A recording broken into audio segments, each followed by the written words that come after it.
Welcome dear students. अब हम यहाँ पे पढ़ेंगे shapes of orbitals. Shapes of orbitals. दो थियरीज हमारे पास है टू डिटरमाइन और to represent graphically the idea और the idea of orbitals physically. अगर हम यहाँ पे रिप्रेजेंट करेंगे, देयर आर टू वेज, ठीक है ना। वन वे टू रिप्रेजेंट, अगर यहां पे देखेंगे, that is called as charge cloud diagram and another is that is boundary surface diagram. Charge cloud diagram and boundary surface diagram, ये दो हमारे पास है। चार्ज क्लाउड डायग्राम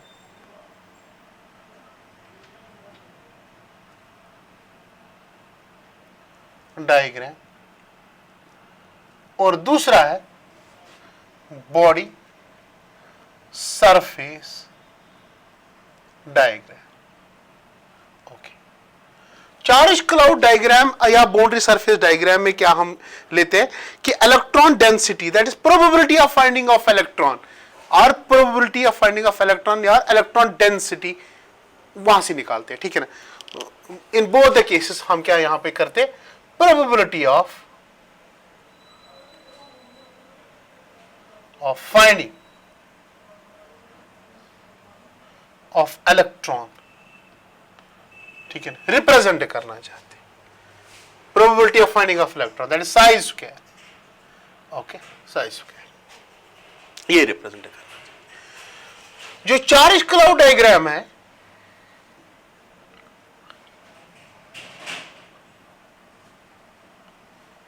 इसमें क्या हम करते हैं, इसमें रिप्रेजेंटेशन देते हैं by dots, simply by dots से, ठीक है ना। जैसे ये न्यूक्लियस है, न्यूक्लियस के करीब अगर हमें यहाँ पे इलेक्ट्रॉन क्लाउड देखना होगा, we are represented by this dots से। ओके, जितनी ज्यादा डेंसिटी डॉट्स की होगी, उतनी probability of finding of electron भी क्या होगी, ज्यादा होगी। Just this one. Okay, in this way. Okay, that is probability of finding of electron by which, that is charge cloud diagram, ठीक है। न्यूक्लियस के अराउंड डॉट रिप्रेजेंटेशन, जहां पे डेंसिटी ज्यादा होगी, probability of finding of electron भी क्या होगी, ज्यादा होगी। दूसरी होती है body surface diagram, body surface diagram. बस यहां पे फर्क उतनी नहीं है। अगर इसको बांध के रखेंगे, एक सर्कल से रिप्रेजेंट करेंगे, ठीक है ना, तब जाके अगर हम देखेंगे वो कहलाती है बॉडी सरफेस, बाकी कुछ भी नहीं। ये मैंने लिया, ये बांध के रखा मैंने ऐसे। अब इसी के अंदर probability of finding of electron is around 90 to 95%, ऐसे, ठीक है ना। इसको क्या बोलते हैं हम, बॉडी सरफेस डायग्राम। क्या बोलते हैं, body surface diagram,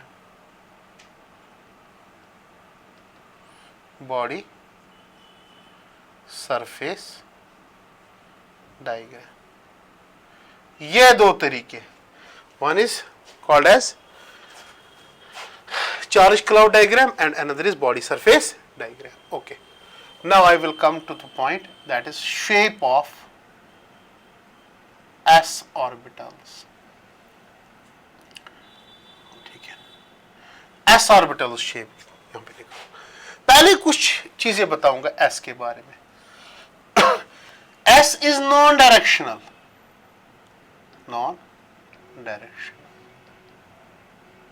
in nature। दूसरा, S is spherically symmetrical,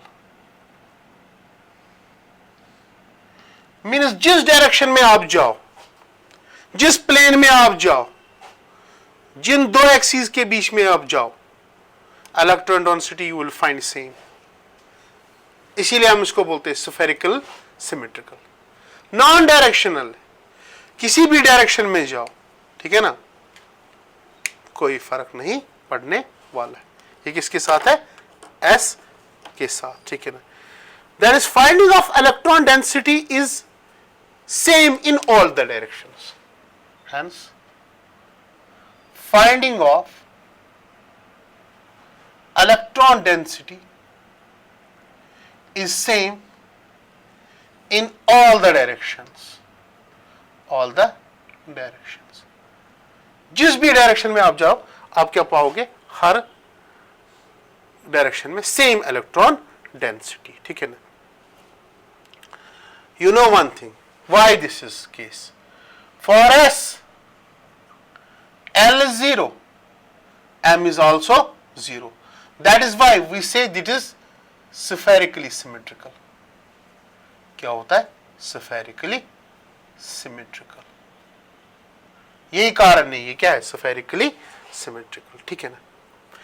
कौन सा? S हमारे पास spherically symmetrical है, ठीक है ना।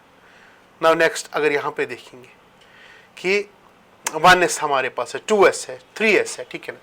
You know we have 1s, 2s, 3s, 4s, 5s, जो भी इसी के साथ जितना n इंक्रीज होगा, साइज भी क्या हो जाएगा? इंक्रीज। मैं ऐसे लिखूंगा, साइज इंक्रीज, ठीक है ना। बस शेप सेम रहती है, शेप चेंज नहीं होती, स्फेरिकल सब, ठीक है ना। बट वन थिंग इज कि बीच में कुछ ऐसे पॉइंट्स आते हैं जहां पे इलेक्ट्रॉन डेंसिटी क्या होती है? 0 हो जाती है। उनको क्या बोलते हैं? नोड्स। वो हमने पहले भी निकाले, नोड्स कितने होंगे, ठीक है ना। तो अगर मैं इसको रिप्रेजेंट करूंगा यहाँ पे एस की बात, चलो मैं 1s को देखो, ये देखो मैंने 3 एक्सिस ली, इसको एक्स एक्सिस, ये वाई एक्सिस, और ये क्या है? Z axis. ये न्यूक्लियस है, ये क्या है? न्यूक्लियस। मैं अगर चार्ज क्लाउड डायग्राम बनाऊं या बाउंड्री सरफेस डायग्राम, ये देखो ऐसे होगा।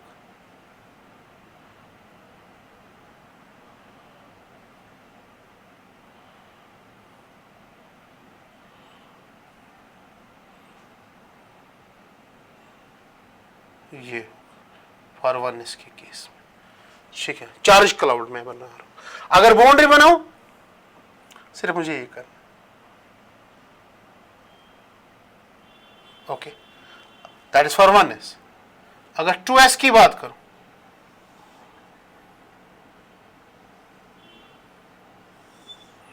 It is X axis, Y axis, it is Z axis.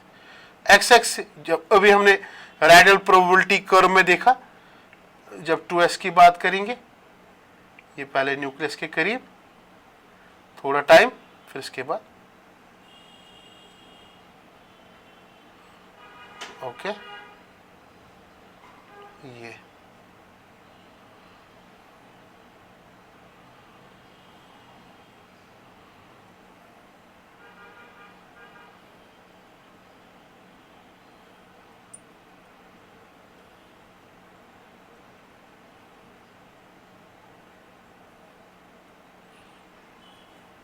ठीक है, ये आपके पास, दैट इज फॉर 2s।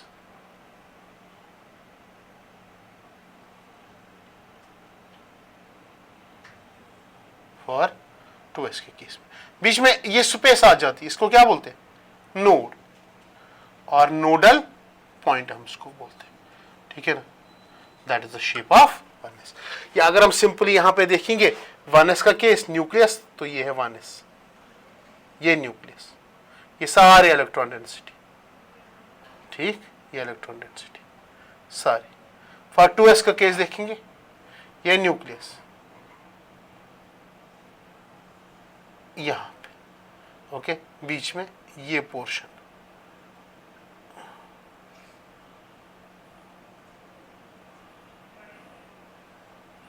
ठीक है ना, ये पोर्शन कौन सा है? Nodal point, okay. अगर 3s का बनाना होगा,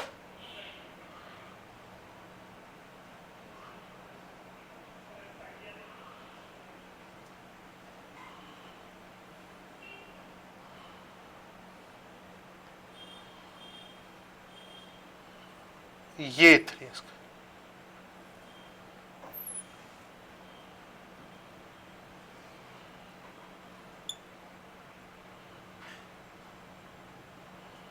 ठीक है, 3s की बात करेंगे। तो अगर 3s में देखेंगे तो कितने नोडल पॉइंट्स है, ये एक नोडल पॉइंट है, ये दूसरा, कुल मिला के कितने नोडल पॉइंट्स है, 2 नोडल पॉइंट्स, 2 नोडल पॉइंट्स। ये कौन सा है, 3s का case. Okay, thank you very much.